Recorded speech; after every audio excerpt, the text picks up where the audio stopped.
week it was. We'll talk Jordynne Grace in the Rumble. We'll talk CM Punk. And, of course, we got to talk Vince McMahon. Let's get to it. Third League Radio. All right, so I guess we just got to jump into it. We got to talk Vince. I mean, that's the big news. That's, unfortunately, what's going on. Every time wrestling makes mainstream news, it's for something like this, sadly. But don't worry, guys. We haven't dedicated a whole show to this, even though I've been pushing for it. We just got to get to it. And we're not going to go into detail. You can read it yourselves. Yeah. I like to call it the Mad Libs of nasty behavior. Just take out a or something or anything and just say, Vince, blank this. You can put whatever expletive you want in there, and it works. Okay, well, I've always heard professional wrestlers try to take themselves and turn it up to 11. You know what I mean? That's the best character is yourself with the volume turned up. I've never heard of one who had to turn the volume down to play their character. And that seems to be Vince McMahon in the nicest way that I can put it. You're saying he turned into his character? No, I'm saying he had to turn the volume down in order to play his character. I'm saying he personally is much worse. Yeah, he's the character is actually nicer than him, which is kind of scary to think about now. And I'd like to gives the Kiss My Ass Club a whole new meaning. I'd like to throw this one out there to you too. How about everybody? How are you guys feeling about the booking skills of a certain other promoter and everything that everybody's having a problem with? So we don't have any problems with Vince? No, seriously, people that have defended this guy for years and just kind of like, oh, he's just kind of a pervert, he's kind of a what? Who's the one who pushed for Edge and Lita on SmackDown? Man, Vince is. I mean, if you look back at these ideas, like you said, Edge and Lita, like I mentioned, the Kiss My Ass Club, I'm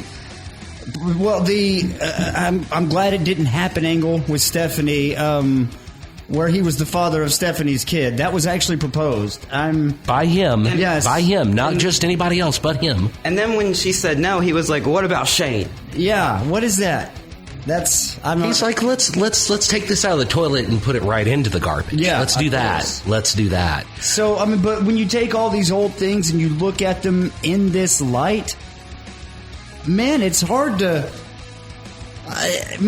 justify the Attitude Era by a long shot. I mean, it brought wrestling into the eyes of a lot of people. It's like if Stephen King wrote nonfiction. I enjoyed it as a kid. I mean, okay, I've said before, I can't remember when for what first match I watched. Wrestling's always been a part of my life. But the Attitude Era was real big for me. I was a real big DX guy and all that. But looking back on it, man, with this new information in light, wow, you know? Yes, and then now we're in the discovery phase, Derek, and guess what that means? A bunch of new fun stuff's about to happen. Yeah. I do not feel... It might be a year, might be two, but the point of this trial was to have other people speak up. We don't know how far down this goes. We don't know who all knew.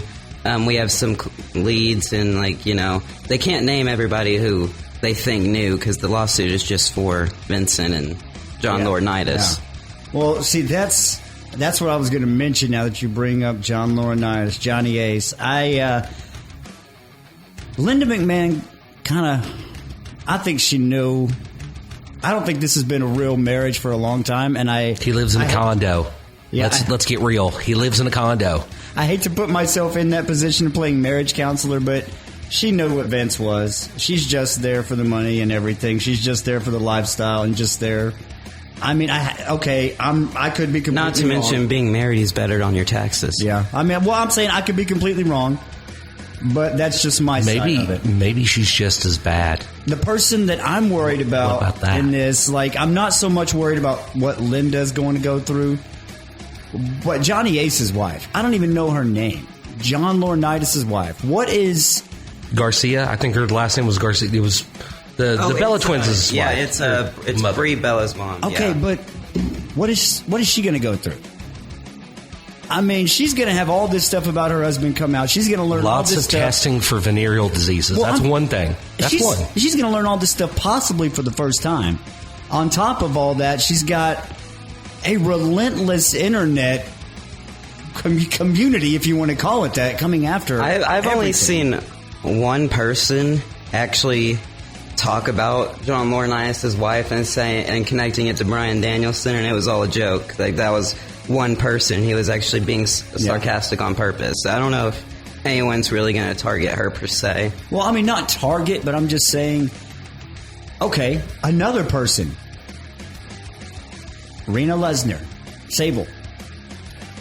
There's going to be a whole lot of stuff about her husband. Brock Lesnar's daughter? Well, I'm just saying that, well, of course, there's going to be a whole lot of stuff about these people coming out that they're probably going to learn for the first time, that they're going to have to deal with people on the internet talking about nonstop. I mean, they're not so much attacking the women, but the fact that they have to see it and they have to be made, it is public.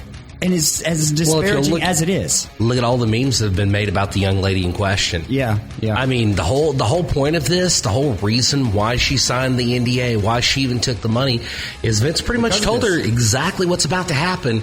It's happening. You guys are doing it. Anybody that's out there that's making a meme, of this girl and everything like that, you can justify it and say, okay, she was paid, she was this, she was that. But let's just be honest.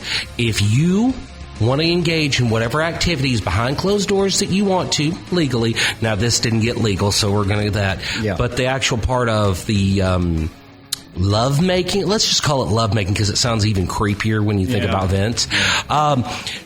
When you put it into quantified things, would you like a meme made about that when your partner went rogue? Well, not even that. Okay.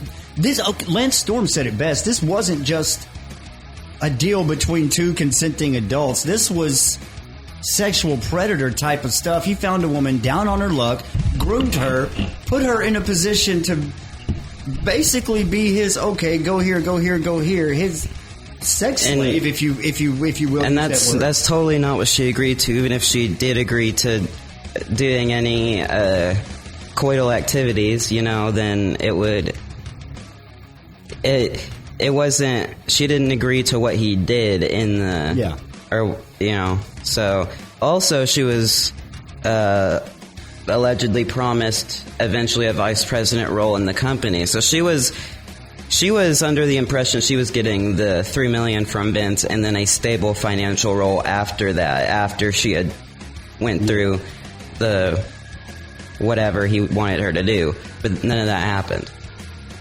Well, fortunately for all of us, Vince McMahon resigned from TKO. He will not be back, I don't think, in any respect in the company at all. And I think that's a good thing for everybody, for all wrestling. TNA, AEW, WWE, Major League, all wrestling in general, I think that's a good thing. Oh, and there's pretty much no way he can get back in the door either. He's got a 12% share of voting shares. Yeah. So he's within TKO. Now, he owned a larger portion. I'm going to explain this to anybody that hasn't read it real quick. When he sold WWE, he took stock. That's what he's got. But that's 12% of WWE and UFC. Yeah. So he does own a larger piece of pie. It's just not really going to do anything to get his foot back in the door. And thank goodness for that.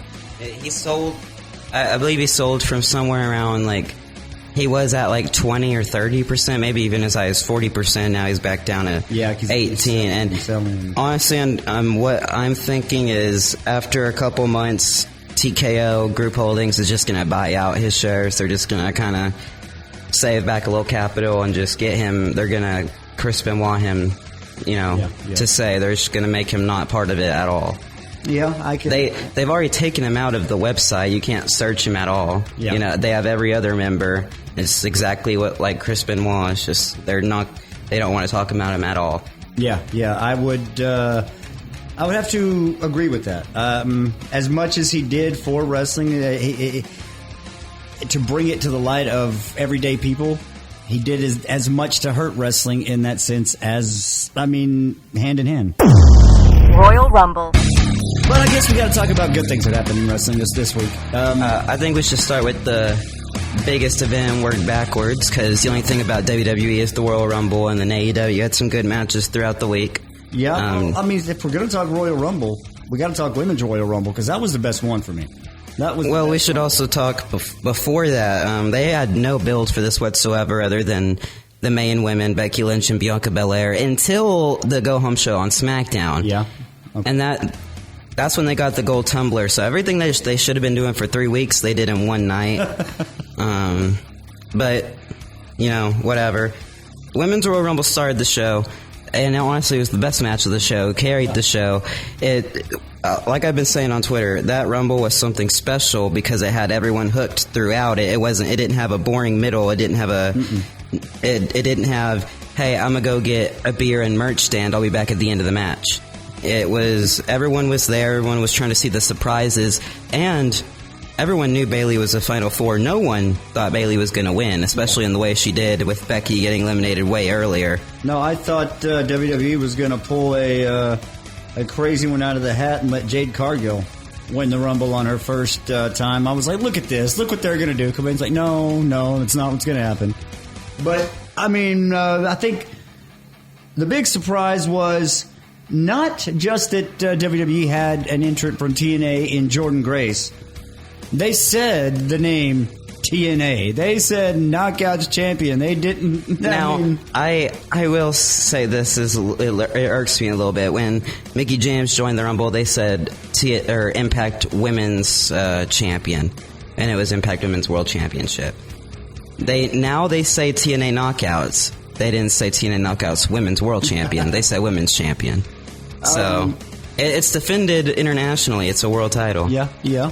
Well, no, I like Jordynne Grace. I've always liked Jordynne Grace. I thought she did good in this match. She was probably the best one in the match for her time in there. She wasn't going to win. She wasn't going to be a Final Four, but what she did in the match, how she put over the people she was working with while she was getting herself over, and the fact that people responded to her like they did. I thought that was really, really good for them. And I don't give WWE a lot of credit, but I will say that was really good for them.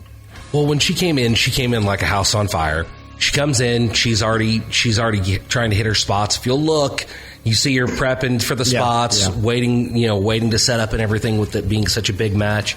She was very impressive. There was only one downside to that match. There was only one thing that I thought was a downside. You and I have discussed it. Of course, you and Cobain watched it together live. I was meanwhile in my recliner watching it home too. And Kachana Chance, and you brought her up a few weeks ago. Casey Catanzaro. And she's great. She's great as a ninja. Like, I loved hers. Like, I was very, very hardcore to watching American Ninja there for a while. I was too, yeah. And really liked her. She was one of those ones I was just like really, really excited for to get signed. And she's not bad, but she just seems to telegraph everything way too soon. Another thing is I think she needs a better gimmick. Just her and her friend they're still riding their NXT momentum, and they don't really have any gimmick besides they're a tag team together. And this is what I would say. Like you say, she's American Ninja Warrior. Why don't give her like a karate gimmick or something, like an American Samurai or something. She's called Katana, for Pete's sakes. How much more karate can you get? Well, this is my problem. This is my problem with the PC. Okay, this is my problem with the PC. I always say the PC is a bad thing. It's just like the power plant.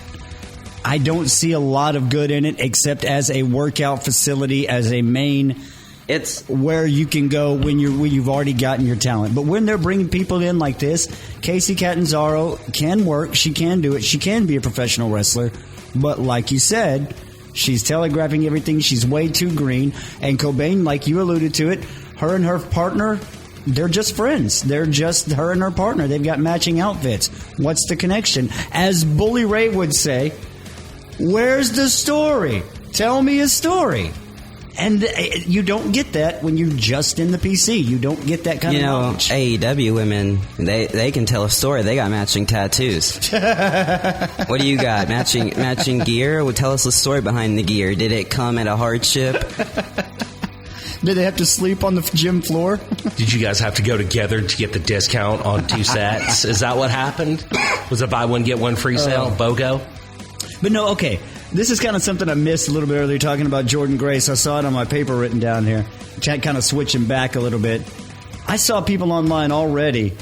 Oh, she's definitely going to WWE after her contract. Definitely. She's had the chance a couple of times. She might. Fair enough. She's had the chance. She hasn't. Well, I think people need to get out of this mindset of WWE as the premier place where people want to go. Maybe some people don't. WWE's culture has not been good. Maybe that's going to change with Vince being gone, but there's some people who just didn't want to be there because of that. Also, I did notice, now granted it could be just the Rumble, but they did let her work her normal moves. Yeah, she didn't get to do any Made in Japans or JML drivers or anything like that, and I don't know if she would because, again, this was a Rumble match, but we did see her back elbow to the chin, which usually is not allowed in WWE. It's not. Yeah, because it looks like Judas Effect. Andrade can do it. Well, it's also just concussion central. Yeah, true. And they don't like anything with the head. But anyway, moving on after that, we got the Undisputed title early. And it was a good match, actually. I really did enjoy it. It was just... I enjoyed the ideas more than the wrestling. Yeah, wasn't... I loved the concept and how they did it, and everything worked, and they didn't mess like that four-way pile-up where AJ hit the forearm on Roman and he fell on top of him. That could have easily been messed up. So everything was perfect in that sense. It's just I was expecting a little more wrestling. Maybe I was thinking more AJ because I know expecting wrestling from I know the other three are slow workers, and I know Orton can't work much anymore, but I was hoping for more from AJ, really. Yeah. Okay. Because he's trying to reintroduce himself. The other people have already kind of done that. Well, I mean, he's been hitting the gym. Maybe he's got tired. Maybe his arms are hurting. I don't know. I was kind of hoping that Roman was sitting around with some storyboard ideas at home and everything. He's got a lot of time. I think I've wrestled more matches this week. No, just kidding. Just kidding. Just a little light trolling there, guys. It was a boring match. Okay. It was well put together. It was well put together, but it was your standard WWE match. Yeah, it was. I mean, and Cobain just mentions Hogan. I'm going to say, you pretty much close your eyes and I can predict a Hogan match. Same with Flair. Same with Reigns. Same with Cena. Yep. No offense to them. Still, some of it I still enjoy watching. When people say The Rock's one of the best on the mic, I'm like, how? He's one of the best at making catchphrases, but if you listen to his promo, it's like a Ric Flair match. Same promo, different person. Yeah, it's just rinse, recycle, and repeat with the guy. And to be fair, it's worked for him. Now, but it's his barroom pickup lines is what he's using. At least he's not using a script, though. He can stutter his words. He never does. So there you go. That's a good, But I think we said all we needed to say on Roman Reigns. This was my second favorite match of the night. Kevin Owens versus Logan Paul. Why do you like Logan Paul? I don't like Logan Paul. You gave him your Rookie of the Year. Because he was he actually tries as a celebrity wrestler, and he's not just there. He's shown up more than every other celebrity wrestler. Okay, I'll give you that. He works out at the PC more than the actual NXT stars. Going on a little tangent here, WWE posted a video of CM Punk doing simple holds with these NXT guys, and I don't know if they were just working for an hour and then started filming, but those guys the NXT guys weren't selling for Punk. They weren't getting these simple holds that they should already know. Yeah. And it's like, well, Logan Paul knows all that, and he's been wrestling way less than those guys. Okay. Fair points. But the match itself was really all about Kevin Owens. And in the end, someone said they're going to have like a celebrity faction with all of the Puerto Rico pop stars going with Logan Paul because he's had, I think, someone named Eladio on SmackDown, and then the guy at the Royal Rumble was a different guy. So someone on Twitter mentioned that. I don't know. But it's weird that he has all these different pop stars coming in to aid him during matches. Yeah. Maybe. I get that. Have an all like they're all faction. Managers. They're not all working. Bad Bunny, Logan Paul kind of together. Yeah. That might be a... Yeah, I get it. But the finish of the match was really where the whole substance was. We were waiting to see if Paul was going to use the brass knuckles. He tried. Kevin Owens actually countered, grabbed the brass knuckles, and did the KO punch with them. And we thought it was over. The referee counted 3, looked up, sees the knuckles on Kevin Owens. And the commentators actually, great call here. They said, "Oh, now that ref has 20/20 vision." But yeah, they disqualified him after he had counted 3, and the match was Logan Paul retained. Kevin Owens pissed the fuck off. So. Yeah. Bring it back to the going back to the commentators part of things. I gotta say that Michael Cole sounds like a dorky dad trying to make dad jokes when he talks. It doesn't matter that if he's trying to say a dad joke. He's like, kind of, like there's got a little bit of goofy in him. Yeah, he does. Gosh, look at that hit. That kind of thing going on. But like, that's really what I get from him, and I'm just. You gotta have respect for the guy. He's done it for so long, and but he's done a bad job for very, very long. It's coming up on 30 or 40? 30.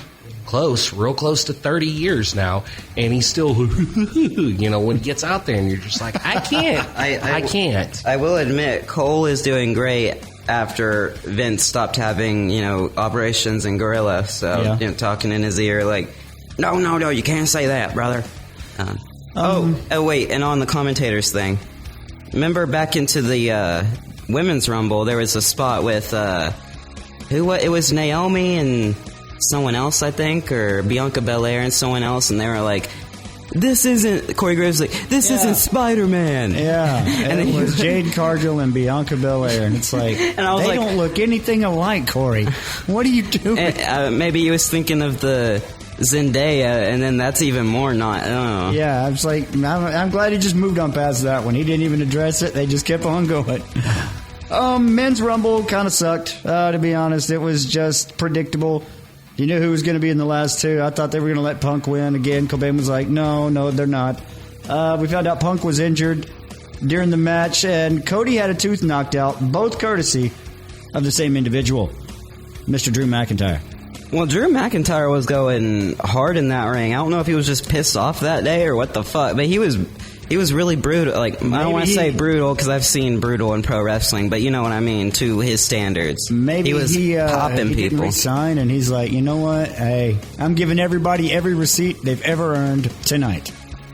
Looks like he worked stiff to me. That's exactly what it looked like. I'm pretty sure both those fellas got that because he already knew the outcome of the match. Yeah, honestly, could be. I was just joking, but I'm now not the that biggest you got conspiracy theorist, but yeah, if it walks like a duck and it quacks like a duck, shucky ducky, that's a there duck, you go. y'all. You got to do it. Now that you mentioned that makes me remember what I was thinking during the match. Is you're building up McIntyre and you're doing all these things and you're actually. I don't even know if they're telling McIntyre to do this, but he's building himself on his own social medias because I guess maybe he doesn't get enough TV time, and they've been actually building him for the Rumble. And I maybe when he said that, I was thinking, yeah, he should not have been eliminated as fast as he did. I was thinking he was going to eliminate Punk, and that was going to be a little story there, maybe during the Chamber, because both of them are probably going to be in it, unless, of course, Yeah. Well, Punk is injured. I said unless, of course, Punk can't make it. That's over a month away. So. Well, and we'll find out tonight on Raw. That is if any of us watch it. Just kidding. We'll all watch it. No, I just look at it from the point of view of like I don't think he intentionally meant to hurt them, like injure them. Yeah. But I think he did I think he went in there stiff, and I think he went in there with a chip on his shoulder. Mm-hmm. And definitely took it out. That's when people get hurt, folks. But Punk keeps on getting hurt. Should he just stay home now? I love him. You know what? I love him, but no. Give him a training spot at the PC. Let him bring up young people. Let him make appearances every once in a while. But he hates working with children. Well, then they can fire his ass. But he should have the Billy Gunn treatment. He should be in there yelling at those guys like, I told you 5 times and you didn't listen to me. You're listening to Third League Radio.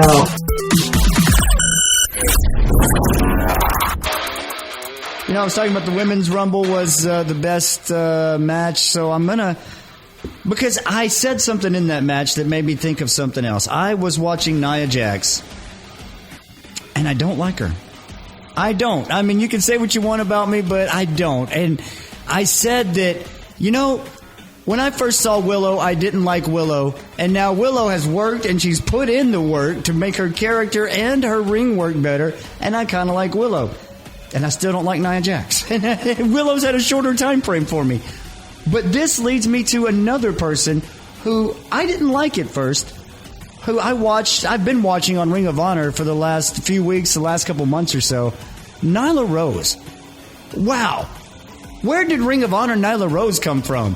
She's over here calling herself the new queen of the minions, telling Lexi Nair she has to respect my authority. I mean, dude, she's great.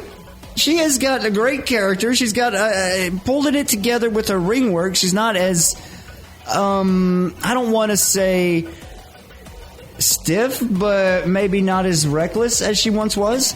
So I think, I don't know. When did it happen? Where did it come from?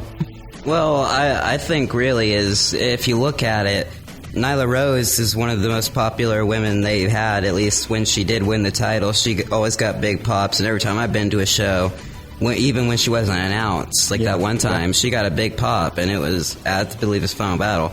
And it was just, what I believe is they're having her go down there, work her own gimmick at the top of the women's division, and try to get more subs down there. I think it's the overall goal. Yeah, okay. But the whole personality she's got now, she's still the native beast like she was, but now she's like funny and playful and not like, I'm gonna beat you, you know what I mean? That kind of contrived, tough person kind of gimmick, Yeah. I mean, it's kind of coming into the scenario where you're looking for that story. When you brought up Bully Ray, it's like, show me the story. This is the story. This is a story. Like, Nia Jax, she doesn't have the story. She doesn't have the personality. She seems really nice in person, too, by the way. Yeah. Just saw a video with her and CM Punk, and, everybody seems to really like her as a human being. Person, yeah. It's just, I think her attitude, I think that's really the turnoff, and I think that Nyla was coming off that way to me. Yeah. And I did go and check out some of her Ring of Honor work after you mentioned. Not bad. Yeah. No, not bad. And the promo work is way better. I think that if Nia could actually get some, I don't know, I think that my whole thing, if she would have went back and kind of got a little more sense of humor about herself in the character and not try to be the big weird Samoan female monster or whatever. Yeah. I think she could do the same thing, but that's what I like about her now. She's still the monster in the ring, and as far as beating people up, but not in the personality. In the personality, it's more of her. It's more right, of and fun. that's the story. I mean, that's really what we're looking for. I think that what people are not seeing right now is that TNA, AEW are having actual better matches. I'll give the storyline stories to WWE because they do them more often, but they're not really that good. No. If you're going to hire that many writers and everything like that, make it can they stop sounding like a bunch of sitcom writers? No, I mean, they're good, but they're not anything life-changing or unique. They're mostly... Yeah, okay. And I don't want to say, because everything's already been done before, so everything's a rehash, but Simpsons already did it. Exactly, but there's no difference to it, and there's no reason to invest yourself in it or care about the people in it. It's Yeah. All Elite. But anyway, let's move on to AEW. They started the ranking system this week, or last week. Yeah. I don't know. That was a pretty cool start to it. Penta and Hangman. I'll talk about that a little bit later. I guess the thing I want to hit on AEW is a real big thing for me with Sting and Darby. Are they really going to let Sting and Darby win the title? And are the Bucks really going to take it from them? Or does Sting retire with the title? Well, how I explained it, and I believe this is how Tony Khan is thinking, and I don't have a problem with it at all. Big Bill and Ricky Starks had an amazing run with the titles that they should never have had. Yeah, that's true. They got a full tag team out of it. They got over. They got a name. I think they did everything they needed to do as interim champions. Sting and Darby, they have been a tag team for 3 years. They have never lost. And there's a whole story there. They are if you bring in the rankings, they are at the top of the rankings. There go title shot. And the Young Bucks have already teased putting the title on the line against Sting and Darby at Sting's final match. And that would be a great way to solidify the Bucks as heel, and you'll hear the internet cry, the EVPs just made themselves champions, and it's going to be, they're playing into it, and it makes Sting have, I don't know, I like the legacy that it leaves. I like how it puts over Darby at the same time as giving him a championship where he can have good matches in. Like, it's not going to be giving the tag titles to like Road Dogg and Jesse James in 2022, or something like that. Road Dogg, Jesse James, Badass Billy Gunn, when they were in WWE. And that I know Billy Gunn is tag champion now. I would give it to Road Dogg. I would give it to Billy Gunn because Billy Gunn puts in the work. I still don't agree with Billy Gunn holding it as long as he is. I know Sting won't hold it for long because he will lose it at Revolution, which is why I think it's a good thing and it's a good story to have. Will Tony Khan ask Sting to retire with the title? Let him go out with that. The Young Bucks could put them over. Sting won't want to do it. Darby won't want to do it. The Young Bucks won't want to do it. But will Tony be like, Sting, retire with the title? Because Tony's very big on things like that. Yeah, but I really don't think they're going to do it. I think the story's bigger here with the Young Bucks are the one who takes Darby and... Yeah, they definitely get the heat off of that. Yeah. They take their first loss here. It's all emotional. Sting and Darby have a promo after the show. And it's in Greensboro, by the way. There are people who saw Sting versus Flair pulling out their walking canes and wheelchairs to come out here and watch this. We're not that old. I don't know. Oh, my knee might pop when I stand up, but damn it, son. I got out my recliner just to hear this, you guys. That's just hurtful. Just to take this younger abuse. Generation and all that stuff. But no. In all reality, Cobain did the research. I mean, like, these guys haven't lost in the entire time that they've been a tag team. Yeah. It's time to put the Bucks over in this one. And honestly, with all this EVP, watch the show, guys. That's the other thing too. I'd love to have seen the people that would be whining back in the territory days. Look at Dusty give himself the NWA title again. Why does Fritz putting his kids over all the time? Oh, Fritz. God damn it, we got Flair and Steamboat for the 15th time. Asshole. Seriously, I'm tired of that Steamboat fella. Why don't you go somewhere, go back where you came from? Texas? Texas? Is that where I need to come from?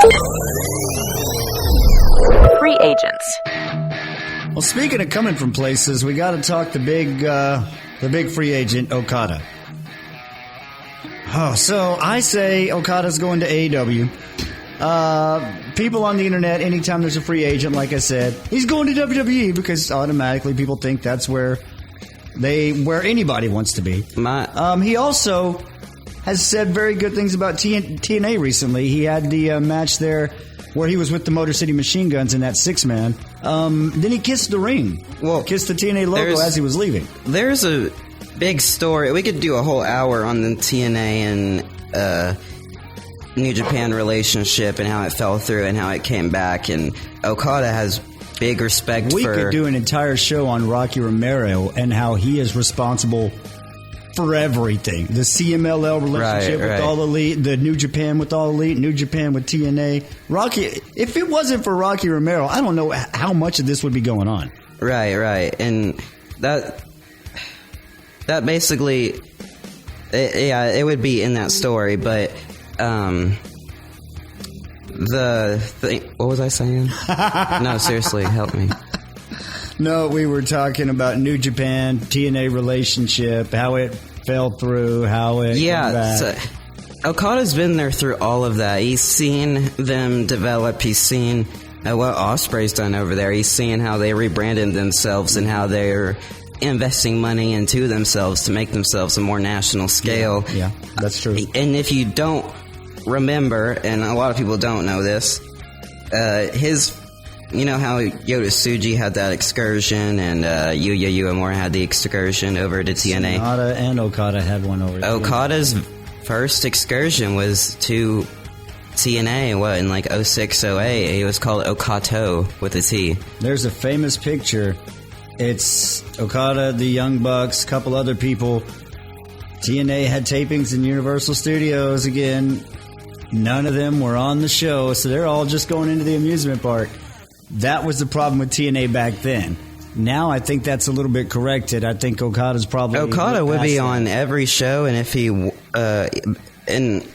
if management now was, if they had the management now as back then he would have been like their best rookie. They would have been taking. Dude, what the fuck, dude? We're filming. We're live on TV. We're not live, but I'm just saying. Well, we're not supposed to film this. Go ahead. I don't want to do it anymore. I'm serious. I don't. Oh, we're talking about Okada and where he's going to go. TNA does have a better chance than most people would say. I think the place is All Elite. I think TNA's got a better chance than WWE. I think it's All Elite, TNA, WWE. No, I'm really on the TNA board here. I think there's, with as AEW being as oversaturated as they are, yes, they're bringing back the ranking system, so there's a reason for everybody to have matches. Like we would have a reason to see Ospreay versus Okada just on TV because it's a part of the ranking story, and he could fight anyone weekly and it wouldn't need to do anything, you know. But you know, you want Okada to win, right? So who do you have him lose to go down in the rankings? Or do you want him to be at the top the whole time, or how are you going to have him be world champion and not have Ospreay or anyone else in contention? Are you going to give him the Triple Crown title? You've got a certain tier of wrestlers in All Elite that are beyond a win-loss. You've got Bryan Danielson, you've got Will Ospreay soon to be, you've got John Moxley. These people, but win-loss matters for the ranking system. I get that, but people aren't going to. Brian Danielson's recent loss. I just don't think there's room. Look less at Bryan Danielson because of his recent losses. The same with Kenny Omega. The same with Okada. Unless the new deal is moving to 3 hours, I don't see how you move all these guys and build all these guys at the same time when you already have people who are upset about not getting TV time. I think Ospreay was a good pickup. I think you need more women pickups, but I don't know if you need another top star in your company right now. And I think TNA and Okada would benefit each other really well, because Okada would help them on a more national scale, because more people in America know Okada than you think, and that's what they want to do. Of course, they're not going to leave Access TV, but they're trying to build Access TV. You know, on their graphics, they don't say watch on YouTube, even though you can. They say come to Access TV. So they're trying to get people to go on Access. Maybe, I don't know if Okada would really help people go out and get Access, but they would get a lot more YouTube streams. They would get a lot more online views and this and that. So, and they can pay him. Match of the week. Well, I guess that moves us on to match of the week. This one was a little bit difficult for me. I had 3 matches that I was kind of looking at. Didn't know which one's going to be honorable mention, which one's going to be match of the week. But I think honorable mention, it's got to go to the Women's Rumble for me. I thought that not for the first time, but for the first time where it's massively noticeable, the Women's Rumble was better than the men's, and it's being talked about widely. And for that reason, I got to give it to them. Totally concur. We rarely ever discuss what our match of the week is for the show. We kind of hide it like our special little surprise for each other, jokingly. And I mean, honestly, this one's my honorable mention too. The match was really good. if Katana Chance's telephoning there is the only thing I got to complain about, not much. Yeah, it's not bad. Good surprises. Grace was awesome in it. It was good to see her. There were surprises. R-Truth's little moment, that was funny. I enjoyed that. Yeah. He thought it was the men's rumble. That was funny. Yeah. You telling me all those are women in there?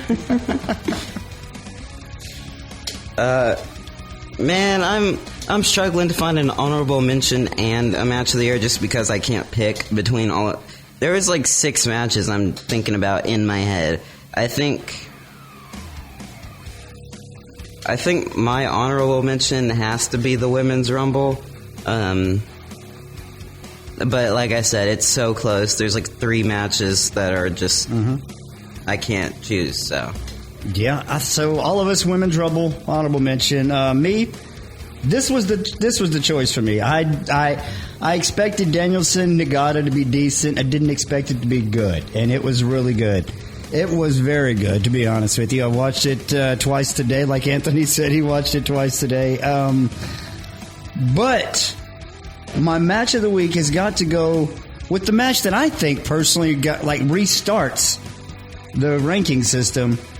It's Penta and Hangman from Dynamite. I thought that was a really good match, and man, Penta works his butt off. He is not. And they didn't give him the tag titles long enough. I don't think he's had singles runs or the trios titles long enough. I don't think he's been champion level in the eyes of the people. But he comes in and just gives it everything every time. Every Penta match is great. There's lots of stories going on here. Penta, great as a singles wrestler. Maybe with the ranking system coming back, that maybe he... all of these wins that he's ranking up actually mean something, you know? Yeah. But what I loved about this match is we all know AEW was built around Adam Page. Yeah. And that was part of his story when he won the world title from Kenny Omega, and that's why it was so great. And, of course, the Young Bucks and all. You know the story of that match. You can go watch it. But to pick the first match for the ranking system to come back... And it's Adam Page versus Penta. I mean, I don't know. I haven't seen much people. I haven't seen much people talk about that. So it's great that he is in the first match of the new rankings. Yeah. So that's your match of the week too? No. I was just explaining it. Oh, go ahead, man. That is... Well, obviously my match of the week, the one that I've already watched 2 times this morning, because it was very, very enjoyable. Mr. Yugi, Mr. Danielson. Yuji, fine. See, he doesn't let me get away with anything, guys. Nothing. Thank you, sir. Nagata, how about that? Is that good? Does that work? Okay, good. Thanks. Great. I'm going to ground my son when I get home just because of that. Just for that. No. I mean, it was a great match. It was one of those things where I expected it to be good, not great. Yeah. Not like I expected it to be a couple of old dudes rolling around on the mat and, you know, like showing the kids what for and everything. They got out there and they went to town. Like, honestly, these young kids, man. Go. Kids. Yeah, just... Go look at Nagata. Come on. Go look. And I think the best point of that match was because of Danielson selling for Nagata. Yeah. He did. My match of the week was actually the match that I was very surprised of. I didn't think it was going to go as long as it did, and I didn't think it was going to be as good as it did, and I didn't know why it main evented at first until the match happened. I'm going with Adam Copeland versus Minoru Suzuki. Okay. Yeah. I can give you that. That was... Yeah, that was on there. Wow, I didn't even put that. I thought about it, but I didn't put it in my top 3 or whatever. You know, there's matches where you start hot from the ramp down. There's matches where you have like brawls outside before the match. They were in the match. They sat opposite corners it was side, or it was in the middle of the ring facing each other. Bell rings. And they were at 10, and they did not go down for what? How Let me find how long it was, actually. Just lost it. But no. It was, they didn't stop which is crazy for their age. Well, it showed a side of Copeland that I don't think I've seen in a long time. Mm-hmm. I mean, it really, I read some stuff about this match afterwards, and Adam was talking. He said once he found out that it was them, and they were actually going to be going, because he had asked Tony if, he could get that match. So he said once he found out that he actually had that match, he sat down and talked with him. He's like, man, we probably have so much combined experience in here. He's like, how long you been doing this? And, he told him, and then Copeland told him, and his was like 3 years less, Mm-hmm. And Suzuki goes, you're my young boy. There you go. That's how you and the match kind of read that way, too, if you go back and watch it. But it was a full 10 minutes. I think they might have went overtime, too, or they at least teased overtime. Yeah. So, that was my match of the week. Can I add something to this one, too, Cobain? I kind of almost want to change my answer just on what you were saying. you win me on that one. But I do want to point out what I did notice about that match, what I thought was cool.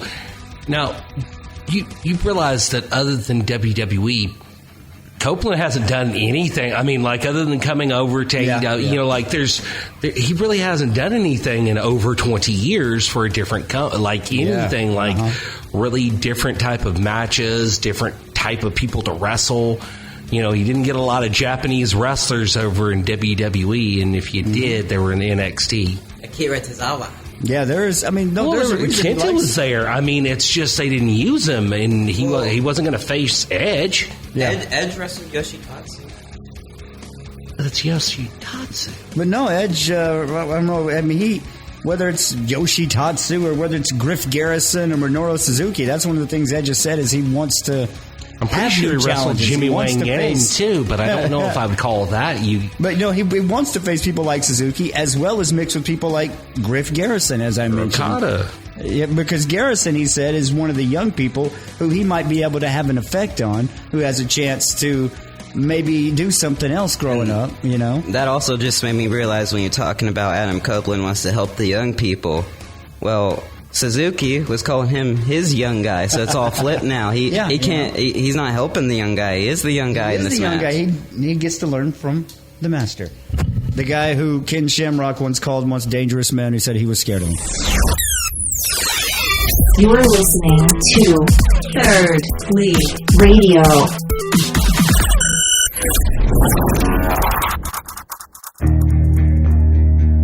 But anyway, that's it. We're getting out of here. Pat McAfee opens Raw. Oh, gosh. Okay. Why did you have to do that? We were trying to end on a positive note. I mean, yeah. I like him as an announcer. Still, my favorite announcer today is Nigel McGuinness. That was a kickoff sides. What are you doing, man? We'll see you next week. It's Third League.